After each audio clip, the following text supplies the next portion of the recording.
बहुत सारे लोग इस महत्व को नहीं समझते और वो अपना बैप्टिज्म डिले कर देते हैं। कई बार लोग अपना प्रभु भोज छोड़ देते हैं कि हम आज के दिन नहीं जाएंगे, किसी और दिन जाएंगे। मैं आपसे पूछना चाहता हूँ, दुनिया में इससे ज्यादा इंपॉर्टेंट चीज कोई और आपको लगती है तो बताइए। दुनिया में इससे ज्यादा महत्वपूर्ण कोई और चीज आपके लिए नहीं है। आपका आज का दिन सबसे अधिक महत्वपूर्ण होना चाहिए कि भाई मुझे आज के दिन यीशु मसीह के बदन, उसके लहू में शरीक होना है। मैं क्यों ये बात कह रहा हूं आपसे? क्योंकि आपको पता होना चाहिए कि यदि आपका जीवन चल रहा है वो उसकी मर्जी से चल रहा है, और आपको ये बात नहीं मालूम कि मेरा आखिरी दिन कौन सा है। कोई जानता है कि उसका आखिरी दिन कौन सा होगा? ये बात कोई नहीं जानता कि उसका आखिरी दिन कौन सा होगा। फिर आप कैसे तय करेंगे कि मैं 10 दिन के बाद प्रभु भोज लेने जाऊंगा, और 10 दिन से पहले आप एक्सपायर हो गए तो क्या होगा? आप कहां होंगे? अगर आपने बैप्टिज्म नहीं लिया है और बिना बैप्टिज्म लिए आपकी डेथ हो जाए, आप किधर होंगे? कभी सोचा है आपने? कई लोग इस गंभीरता से नहीं सोचते इस बारे में। उनको लगता है कि मैं जो कर रहा हूं ठीक कर रहा हूं, साल निकल गया, 2 साल निकल गया, 10 साल निकल गया, अभी तक वो अपने उद्धार के प्रति चिंतित नहीं है। लेकिन आज मैं आपको इस बात के लिए चिंतित होने के लिए जरूर कहूंगा। अपने चर्च के प्रति एक ईमानदार बनना एक बहुत जरूरी है। आप एक मेंबरशिप के साथ चर्च में ईमानदारी के साथ रहें। अपने पासवान, अपनी कलीसिया के साथ आपका जुड़ाव, आपका लगाव होना चाहिए ईमानदारी के साथ, और पासवान का भी अपनी कलीसिया के प्रति पूरा ध्यान होना चाहिए। और जो कलीसियाई काम है उनको जरूर पूरा कर लें, क्योंकि ये कलीसियाई काम किसी मनुष्य ने तय नहीं किए हैं। ये स्वर्ग से परमेश्वर ने तय किया है कि कलीसिया में एक पासवान खड़ा हो, वो प्रतिनिधित्व करे परमेश्वर के वचन को, आपके साथ बांटे, आपके दुख में वो आपके लिए प्रार्थना करे, आपके आनंद में वो सहभागी हो, आपसे धन्यवाद का बलिदान चढ़वाए। आपको पता ही नहीं कि धन्यवाद का बलिदान चढ़ाना कैसे है। आपको पता नहीं है कि मैं कैसे अपने पापों से क्षमा पाऊं। आपको पता नहीं है कि मैं अनंत जीवन का वारिस कैसे हो सकता हूं। बिना गुरु के ज्ञान नहीं मिलता। परमेश्वर का वचन कहता है पवित्र आत्मा तुम्हारे लिए सहायता करेगा यदि आप कमजोर हो तो। लेकिन उसके लिए भी, पवित्र आत्मा तक पहुंचने के लिए भी आपको एक सहायक चाहिए। वो आपका लोकल पासवान हो सकता है, कोई प्रचारक हो सकता है जो आपको सही प्रकार से पवित्र आत्मा के साथ आपको चलना सिखाएगा। आप गिर जाएंगे तो आपको उठना सिखाएगा, आपको बताएगा। जहां कोई पासवान नहीं है वहां स्वयं परमेश्वर हस्तक्षेप करते हैं लोगों के जीवन में। जहां कोई कलीसिया नहीं, कोई चर्च नहीं है, वहां भी पवित्र आत्मा लोगों को बचाते हैं। लेकिन जहां कलीसिया है वहां कलीसिया के साथ आप पवित्र आत्मा से बातचीत करें।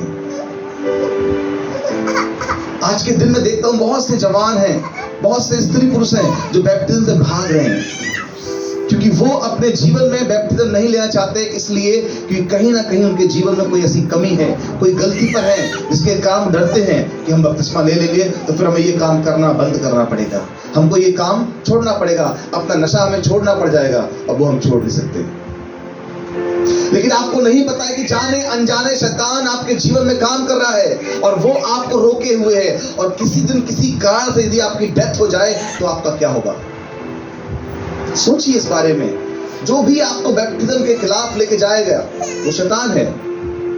कि आपका बैप्टिज्म होना बहुत जरूरी है। बाइबल कहती है जितने लोगों ने उसे ग्रहण किया उसी क्षण जाकर आधी रात को लोगों ने बैप्टिज्म लिया है। पता है, आधी रात को प्रचार सुना पौलुस के द्वारा, और आधी रात को दरोगा के परिवार ने कहते क्या बैप्टिज्म ले लिया।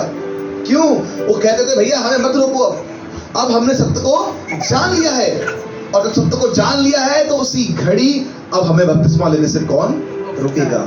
रथ पे बैठकर फिलिपुस ने प्रचार किया खोजे को, और उस खोजे ने पूरा वचन सुना, उसके बाद कहा देख जल यहां पर है, मैं तैयार हूं, फिर मुझे क्यों रोकता है। तुरंत उसने जल में डूबकर बपतिस्मा लिया। जिस दिन आपका मन तैयार हो उसी दिन बपतिस्मा ले लेना चाहिए। संसार आपको रोकेगा, टोकेगा, आपको बहुत सी चिंताएं सताएंगी, प्रॉब्लम आएंगी, लेकिन आपका जीवन प्रभु में बच जाएगा। मेरे साथ में देखिए, एक वचन निकालिए, यूहन्ना 6 अध्याय पद 27, जल्दी से पढ़ेंगे।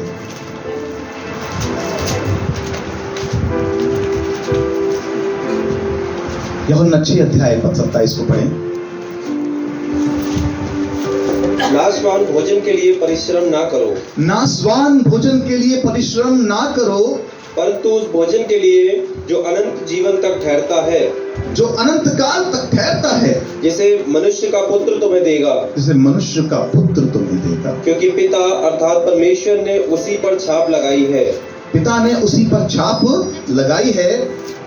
उन्होंने उससे कहा, परमेश्वर के कार्य करने के लिए हम क्या करें? यीशु ने उन्हें उत्तर दिया, परमेश्वर का कार्य ये है कि तुम उस पर जिसे उसने भेजा है विश्वास करो। बस, हालेलुया। परमेश्वर का कार्य ये है कि जिसे परमेश्वर पिता ने भेजा है तुम उस पर क्या करो? विश्वास करो। ये है कार्य परमेश्वर का, विश्वास करना। यीशु मसीह के ऊपर विश्वास करना क्या है? परमेश्वर का काम है।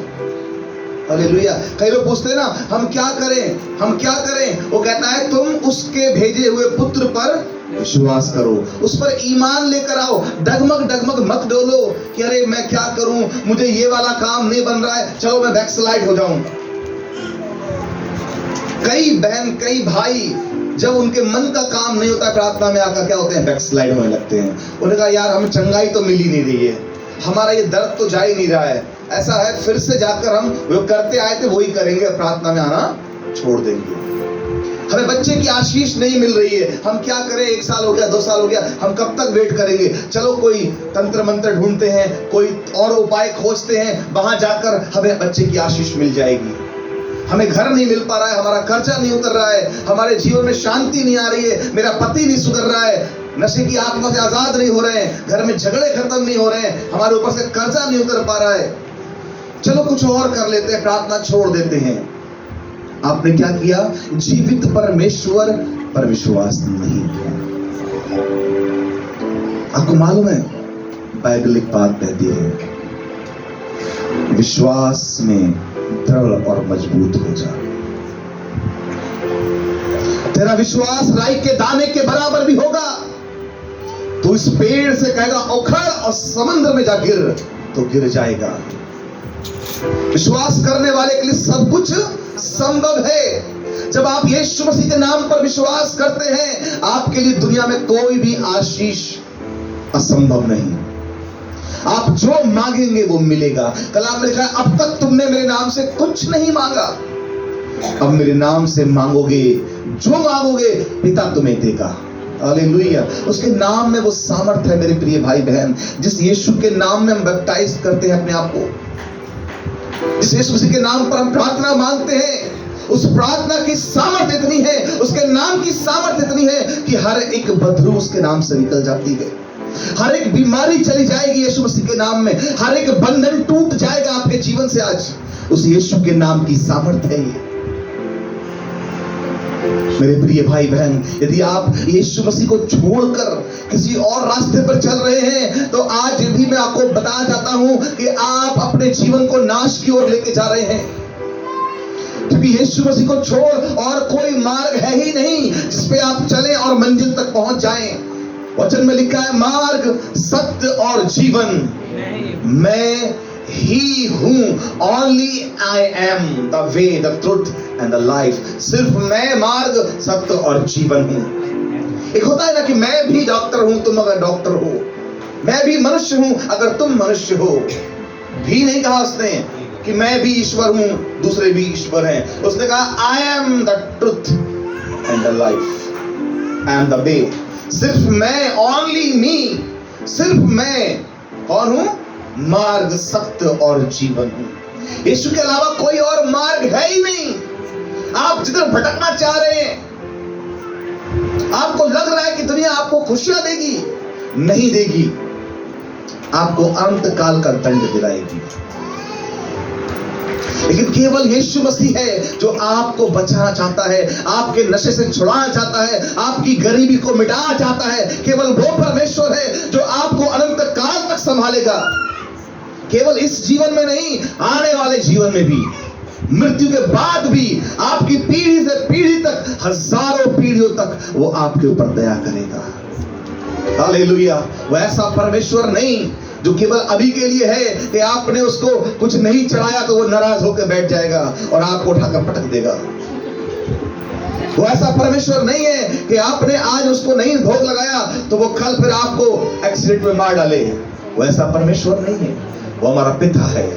एक पिता अपने पुत्र को 100 बार भी माफ कर सकता है, पूरी जिंदगी माफ करता है, अंतिम सांस तक अपने पुत्र का इंतजार करता है, आज नहीं तो कल सुधरेगा।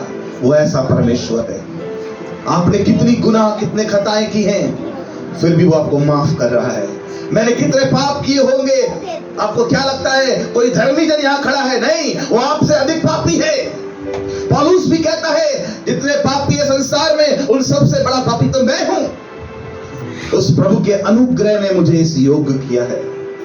मैं इस योग्य नहीं कि आपको प्रचार करूं। कोई कुव्वत, कोई ताकत मेरे अंदर नहीं, कोई अच्छाई नहीं है, हमें से कोई धर्मी नहीं था, लेकिन यीशु ने अपने बेशकीमती लहू को बहाया और हमारी कीमत अदा की है। मेरे भाई बहन, आज हमारे पास शांति है, हमारे पास आज एक बहुत बड़ी धन्य आशा है, वो है अनंत जीवन की आशा। ये जीवन तो 60 साल, 70 साल, 80 साल या 100 साल के अंदर समाप्त हो जाएगा। आपको देखते देखते कब जवानी निकल गई, बुढ़ापा आ गया, पता भी नहीं चलता। उम्र ऐसे कट जाती है चुटकी बजाते ही। कब बच्चे छोटे से बड़े हो गए पता नहीं चलता। कब हमें लोग नाना दादा बोलने लगेंगे पता नहीं चलेगा। और कब हमारा अंतिम समय आ गया इस संसार से जाने का, वो आपको पता नहीं चलेगा। क्योंकि जीने की लालसा मरने वाले दिन तक रहती है इंसान को। जो मरने पे हो ना, वो भी मरना नहीं चाहता। इसलिए मेरे प्रिय भाई बहन, मैं आपको आज बताना चाहता हूं कि आज अपना जीवन यीशु में सुरक्षित कर लीजिए। संसार में आप कितनी बड़ी कोठी बनाइए, कितना ही बड़ा बंगला ले लीजिए, करोड़ों के मालिक बन जाइए, लेकिन ये सारी भौतिक वस्तुएं, ये बड़े बड़े ऊंचे मकान, बड़े बड़े पद, बड़े धनराशियां आपको स्वर्ग लेकर नहीं जाएंगी। अगर आप गरीबी में भी हैं, कंगाली में भी हैं, आप प्राइवेट जॉब करके अपना काम चला रहे हैं, आपके पास खेती बाड़ी भी नहीं है, कोई आपको इतना इज्जत सम्मान नहीं भी दे रहा है, आप किराए के मकान में हैं, आप निराश मत होइए। आपके पास एक धन्य आशा है, हम स्वर्गीय नागरिक हैं। हालेलुया। हमारा स्वर्ग में मकान बहुत बड़ा बन रहा है। हालेलुया। इस जमीन पर मकान छोटा भले ही है, स्वर्ग में बहुत बड़े बड़े मकान है हमारे। हालेलुया।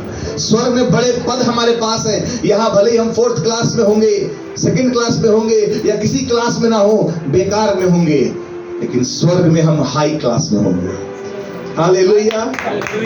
स्वर्ग में हम हाई क्लास में भी जाएंगे, ऊंचे ऊंचे पदों पे हमें रखा जाएगा।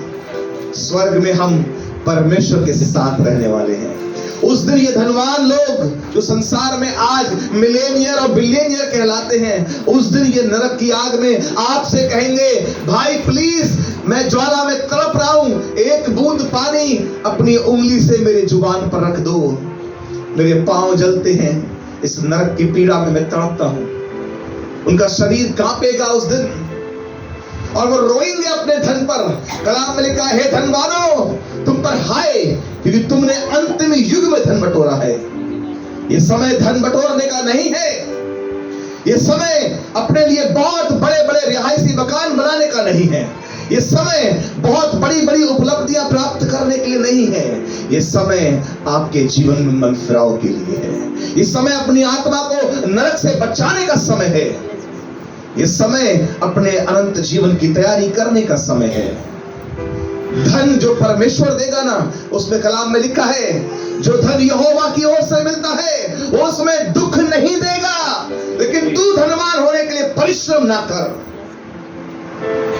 तू दौलत कमाने के लिए क्या कर, पाप ना कर। जो धन मैं तुझे दूंगा, जब दूंगा, वो ऐसा धन होगा कि उसमें बीमारी नहीं आएगी, उसमें कोई कंगाली नहीं आएगी, कोई लॉस तेरे ऊपर नहीं आएगा, कोई भी रोग, कोई बीमारी तेरे डेरे में नहीं होगी, तेरा घर खुशहाल होगा। लेकिन क्या कर, धनवान होने के लिए परिश्रम ना कर।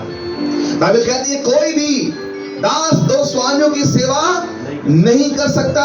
वो एक को तुच्छ जानेगा ही जानेगा। तुम परमेश्वर और धन दोनों की सेवा नहीं कर सकते। आज यीशु मसीह आपके जीवन में है, आप दुनिया के सबसे बड़े धनवान व्यक्ति हैं। हालेलुया। सबसे महान व्यक्ति आपके अंदर रहता है, उसका नाम क्या है? यीशु मसीह, जो कहता है कि मैं तुम्हें सब कुछ दूंगा। हालेलुया। ऐ बोझ के थके हुए लोगों, मेरे पास आओ, मैं तुम्हें हालेलुया। पहले मेरे राज्य और मेरे धर्म की खोज करो तो संसार की सारी वस्तुएं मैं तुम्हें ऐसे ही दे दूंगा। हालेलुया। हमने एक पद यहां पर पढ़ा था अभी कि नाशवान भोजन के लिए परिश्रम ना करो, यूहन्ना 23 में, परंतु उस भोजन के लिए जो अनंत काल तक ठहरता है, जिसे मनुष्य का पुत्र तुम्हें देगा।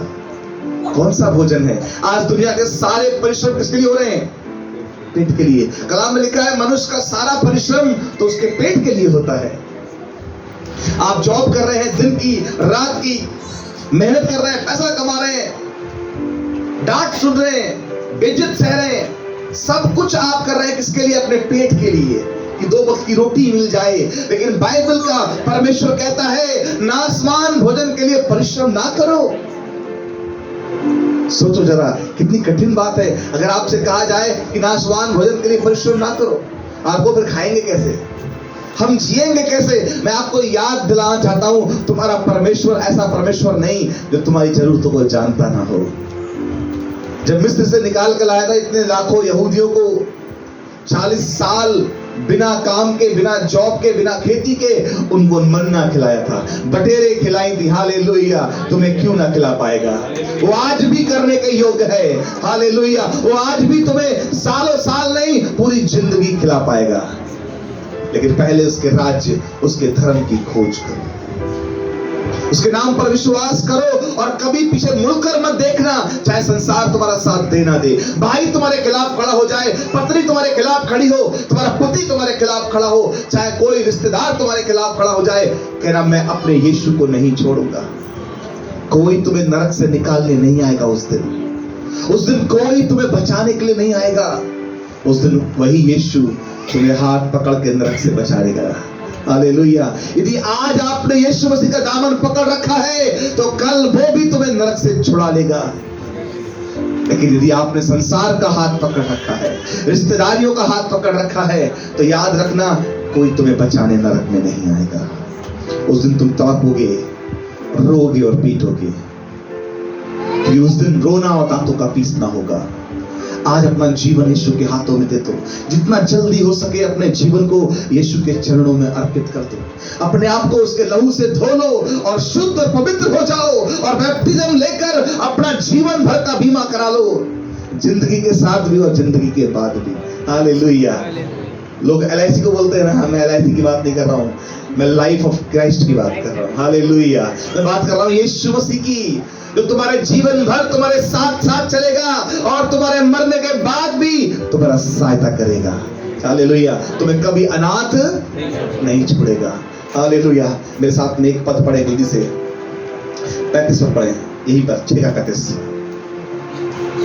यूहन्ना 6:35 पढ़े। यीशु ने उनसे कहा जीवन की रोटी मैं हूँ, जो मेरे पास आता है कभी भूखा ना होगा, और जो मुझ पर विश्वास करता है कभी प्यासा ना होगा। Never you will thirst, never you will hungry when you will come to me। जब तुम मेरे पास आओगे तुम कभी भूखे ना होगे, कभी प्यासे ना रहोगे।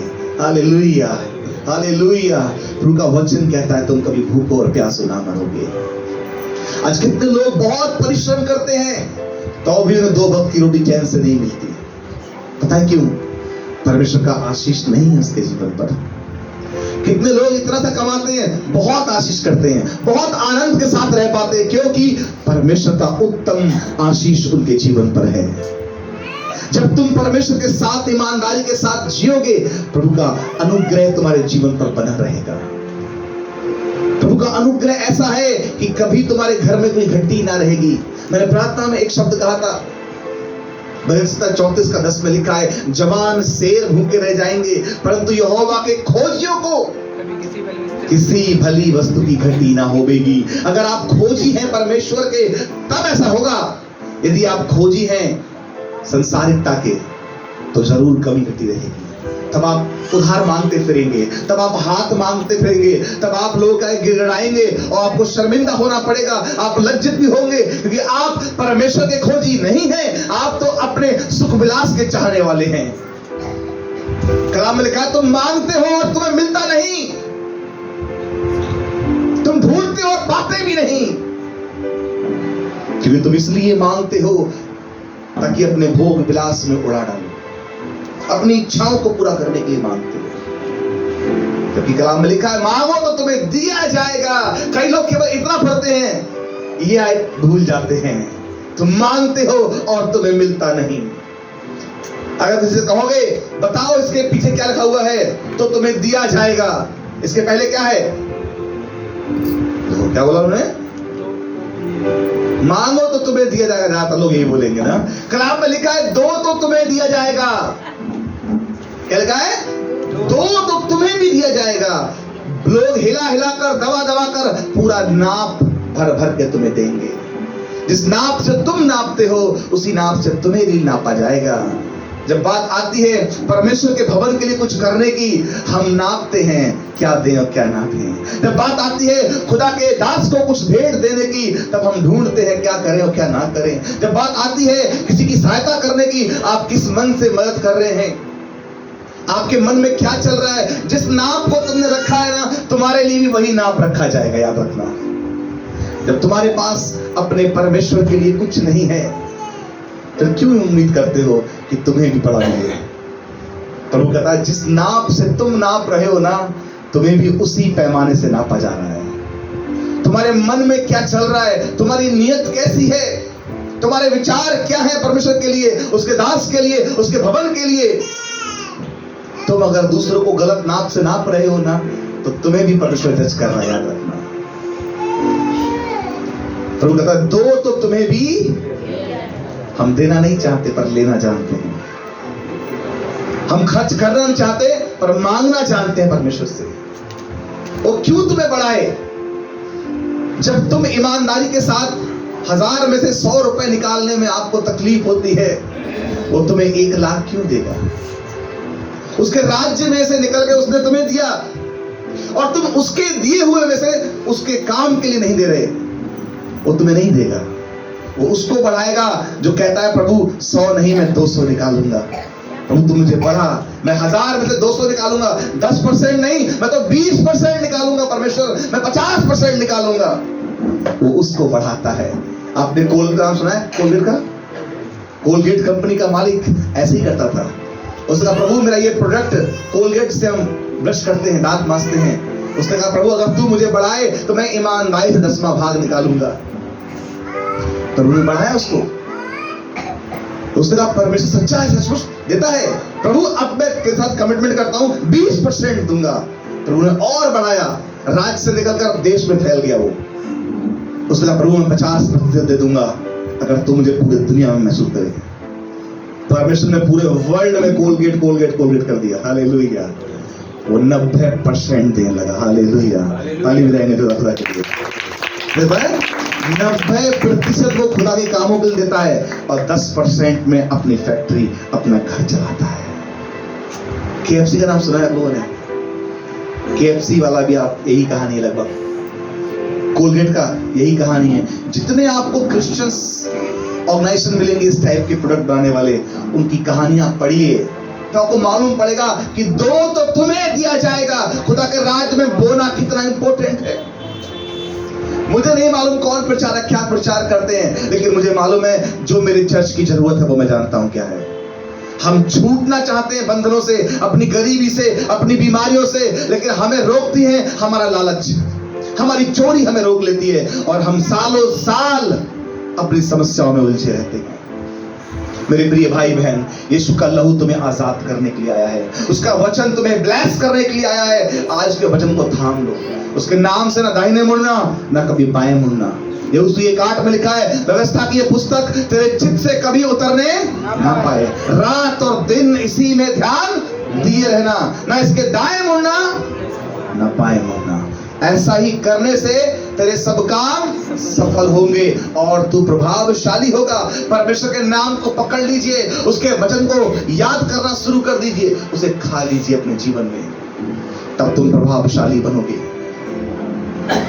कलाम में लिखा है, यीशु ने उनसे कहा, जीवन की रोटी तो मैं हूं, जो कोई मेरे पास आता है वो कभी भूखा ना होगा और जो मुझ पर विश्वास करता है कभी प्यासा। जब आप परमेश्वर को अपना हर चीज ईमानदारी के साथ देंगे, आपके घर से भूख और प्यास चली जाएगी, आपकी गरीबी चली जाएगी, आपके कर्जे समाप्त हो जाएंगे, हर ब्लेसिंग आपके जीवन में ईमानदारी से आना शुरू हो जाएगी। लेकिन हम जब चोर बन जाते हैं तो प्रभु कहता है, चोर का मेरे राज्य में कोई स्थान नहीं है। जब आप झूठे बन जाते हैं तो झूठों का भाग नरक की झील में है। जब आप लालची और स्वार्थी बन जाते हैं, परमेश्वर के राज्य के लिए कुछ नहीं करते, आपके जीवन में रुकावटें खड़ी हो जाती हैं। मेरे प्रियो, मैं जिस बात को बताना चाहता हूं, अंतिम पद पढ़े मेरे साथ से, यूहन्ना 6:52 से 58 तक पढ़े। आज के दिन के विषय में जो आज बताने जा रहा हूं आपको मैं, क्यों हम यीशु मसीह विश्वास करते हैं। इस पर यहूदी ये कहकर आपस में झगड़ने लगे, ये मनुष्य कैसे हमें अपना मांस खाने को दे सकता है। यीशु ने उनसे कहा, मैं तुमसे सच सच कहता हूँ कि जब तक तुम मनुष्य के पुत्र का मांस ना खाओ और उसका लहू ना पियो, तुम में जीवन नहीं। जब तक तुम मनुष्य के पुत्र का मांस ना खाओ, उसका लहू ना पियो, तुम में जीवन ही नहीं। जो मेरा मांस खाता और मेरा लहू पीता है, अनंत जीवन उसी का है। जो मेरा मांस खाता, मेरा लहू पीता, अनंत जीवन उसी का है। ये पद कितना कठिन लग रहा है सुनने में, कितना अजीब लग रहा है सुनने में। हम कैसे खाएंगे, कैसे पिएंगे? मैं आपको बताना चाहता हूं कि यीशु मसीह का लहू वास्तव में खाने की चीज है। हालेलुया। उसका मांस खाने के लिए है और उसका लहू पीने की चीज है। यहूदी इसी बात पे कुपड़ा रहे थे, ये मनुष्य अपना मांस हमें खाने को कैसे देगा, इसका लहू कैसे पी सकते हैं हम? वो समझ नहीं पाए आत्मिक बातों को। ये आत्मिक बातें हैं। समझ में आ रहा है आपको? आगे पढ़िए जल्दी से,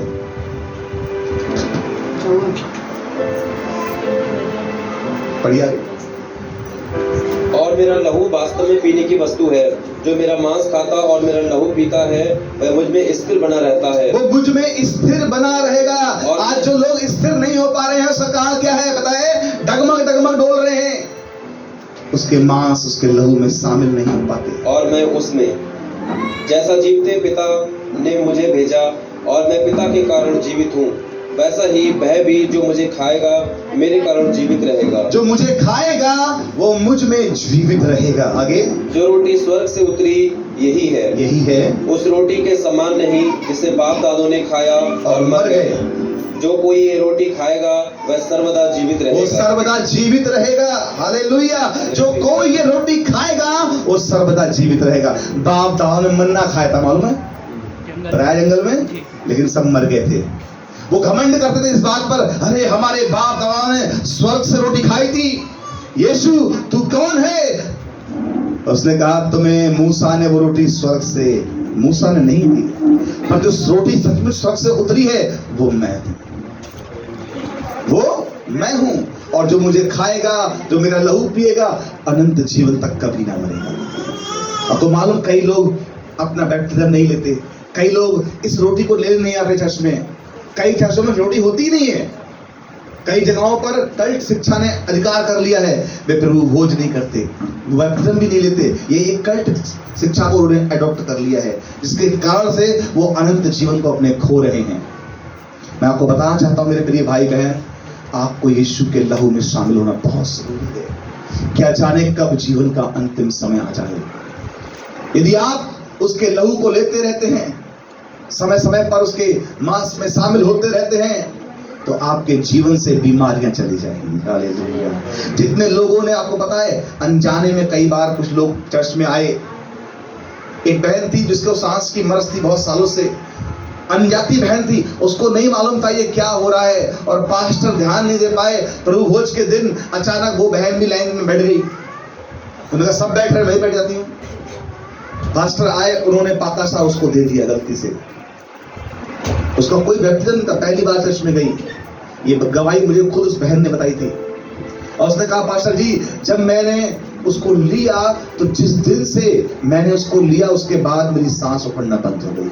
हालेलुया, उस लहू की तासीर की। कई लोगों की बीमारियां चंगी हो जाती हैं, लेकिन ये भी याद रखना, इसको पाप की दिशा में नहीं लेना, गुनाह करके नहीं लेना। कलाम में लिखा है अपने आप को जांच लेना कि ये उसका लहू है, ये उसका बदन है। क्योंकि जो पाप करके अपने आप को जांचता नहीं है, गुनाह की अवस्था में लेता है, कितने तो मर गए जिन्होंने लिया और कितने रोगी हो जाते हैं। तो कई लोग जो चर्च में आते हैं, चर्च से जाने के बाद क्यों उन्हें बीमारियां घेर लेती हैं पता है? इसी कारण से वो प्रभु भोज को अनुचित रीति से ले रहे हैं। उनको मना किया जा रहा है, भाई प्लीज आप अपने जीवन से इस पाप को दूर करके आओ, लेकिन वो पाप रख के आ रहे हैं, वो अपने गुनाहों में लिपट के आ रहे हैं और आकर बैठकर तो जल्दी से प्रसाद मिल जाए। ये कोई प्रसाद नहीं मेरे भाई, ये कोई केक नहीं है बर्थडे का जो शिखर को बांट दिया जाए। ये बहुत सेंसिटिव मामला है, गंभीर विषय है। जब आप प्रभु भोज की मेज के सामने आते हैं तो ये समझ लेना ये आपके लिए बहुत खतरनाक चीज है। अगर आप शुद्ध हृदय के साथ आए हैं, पवित्रताई में आए हैं, तभी इसको ग्रहण करें, वरना मत लीजिए।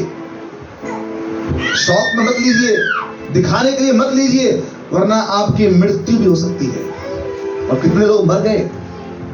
आप गंभीर रोग से पीड़ित होते हैं क्योंकि आप अपमान करेंगे उस परमेश्वर की देह का, उसके लहू का। इसलिए अपने अंदर पहले जांच लीजिए। लेकिन जो लोग अपने शुद्ध हृदय के साथ ले रहे हैं, विश्वास के साथ ले रहे हैं, पश्चाताप करके ले रहे हैं, मैं इसीलिए एक रात पहले मैसेज डालता हूं ग्रुप के अंदर कि कल हम प्रभु भोज में शामिल होंगे। यदि आपने कोई पाप किया है, कोई गलती आपसे हुई है, आज रात्रि अपने पापों की क्षमा मांग लेना। मैंने कल मैसेज डाला था, पढ़ा आपने? इसलिए मैं लिख के पहले आता हूं ताकि आपको याद रहेगी कल प्रभु भोज है। मेरे प्रिय भाई बहन, आपको बैप्टिज्म लेना बहुत जरूरी है, प्रभु भोज लेना बहुत जरूरी है, ताकि आप उसमें शामिल हो सकें और एक दिन आप उसके राज्य में जा सकें। ये खुदा का कलाम आपको सिखाता है। एक पद और मेरे साथ पढ़ेंगे उनसे,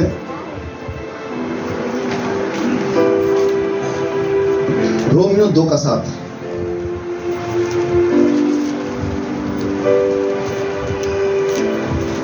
रोमियो की पत्री 2 अध्याय पद 7 पढ़ जल्दी से।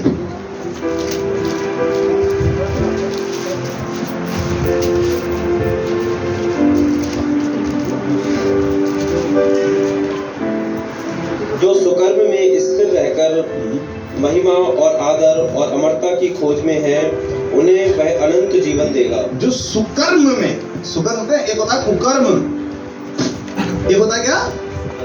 कुकर्म, और एक होता है सुकर्म।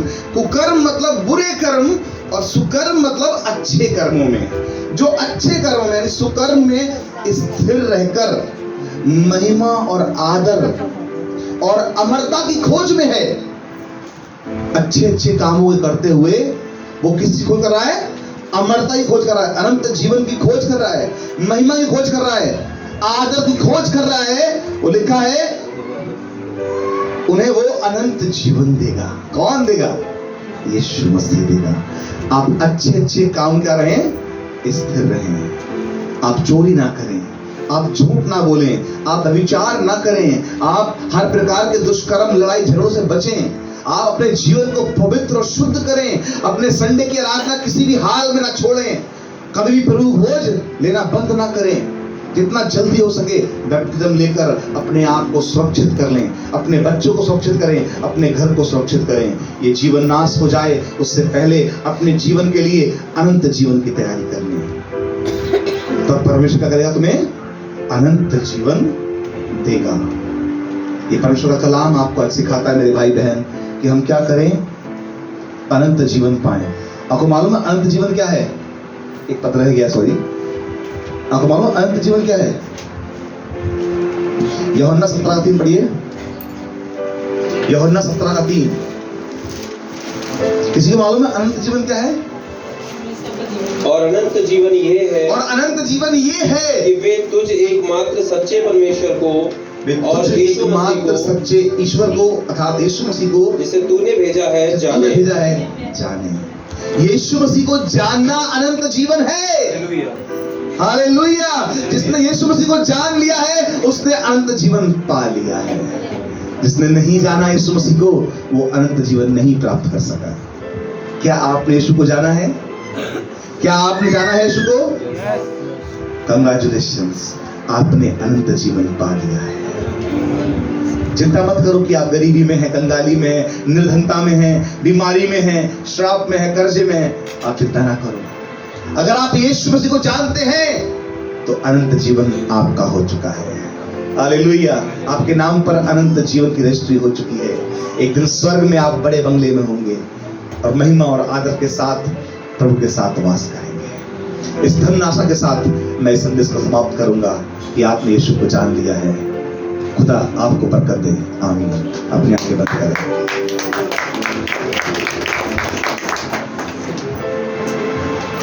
हालेलुया। धन्यवाद परमेश्वर। प्रभु, हम संसार में बड़े धन को कमाएं, उससे अच्छा है प्रभु हम तेरे नाम को जान लें। हम संसार में भटकते ना फिरें, कभी इस दर पर कभी उस दर पर। प्रभु, हम केवल तेरे दर पर चुके हैं। तेरा कलाम कहता है मेरे जीवन की सौगंध, हर एक घुटना मेरे सामने झुकेगा, हर जीव अंगीकार करेगी यीशु ही प्रभु है। मेरे पिता, हम संसार में बहुत धन कमा भी लें, बहुत बड़े बड़े घर मकान पद पालें, उनसे क्या लाभ होगा यदि हम अपने प्राणों की हानि उठाएं। मेरे परमेश्वर का वचन कहता है मनुष्य सारे जगत को प्राप्त करे, अपने प्राणों की हानि उठाए, उसे क्या लाभ हुआ। प्रभु, हम संसार में जिस हाल में भी हैं, हम धन्यवाद देते हैं परमेश्वर कि तूने अब तक जीवित रखा है, तूने सुरक्षित रखा है, तूने बचा कर रखा है। प्रभु, हम इतने गरीब भी नहीं है कि हमें खाना नहीं मिल पाता। प्रभु, तूने हमें 2 वक्त की अच्छी रोटी दी है, हम धन्यवाद करते हैं। हम अच्छे कपड़े पहन सकते हैं, अच्छी आराधना में बैठ सकते हैं प्रभु जी, अच्छे बिस्तर पे सो सकते हैं। इन सारी आशीषों के लिए धन्यवाद देते हैं। हम निरोग हैं परमेश्वर, हमारे बराबर दोनों हाथ काम कर रहे हैं, हमारे दोनों पांव अच्छे हैं, हमारी आंखें देखती हैं, हमारे कान सुनते हैं और हमारी जुबान तेरी महिमा गाती है। हमारा दिल और दिमाग तुझसे प्यार कर सकता है। धन्यवाद, तेरे लिए हम काम कर सकते हैं। हम धन्यवाद देते हैं परमेश्वर। हमें कोई फर्क नहीं प्रभु कि घर अपना है या किराए का है, हमें कोई प्रभु जी फर्क नहीं है कि हमारे पास धन नहीं है, हमें कोई प्रॉब्लम नहीं है कि संसार ने हमें छोड़ दिया है। प्रभु, हमने तुझे पा लिया है, हमने सब कुछ पा लिया है। अनंत जीवन अब हमारा है। हम धन्यवाद देते थे प्रभु। आज हम कुछ नहीं मांगे परमेश्वर, केवल एक बात आपसे मांगते हैं, अपने वचन पर चलना हमें सिखाएं। प्रभु, तू हमें हिम्मत और ताकत दे। अपने नाम को जीना सिखाएं। जो आपका स्वभाव है वो मेरे जीवन में एक हो जाए, ताकि जब लोग मुझसे मिलें तो वो कहें ये यीशु मसीह की तरह काम करता है। हाँ मेरे परमेश्वर, मैं आपके समान कार्य कर सकूं, मैं आपकी समानता में बढ़ता जाऊं। प्रभु यीशु, इस कलीसिया में हर एक स्त्री और पुरुष, हर एक बेटा और बेटी तेरे समान हो जाए प्रभु, तेरी देह में हम एक हो जाएं। हमारे गुनाह पापों को क्षमा कर और हमें ताकत दे। यीशु मसीह नासरी के नाम से प्रार्थना को मांग लेते हैं। आमीन। अपने साथ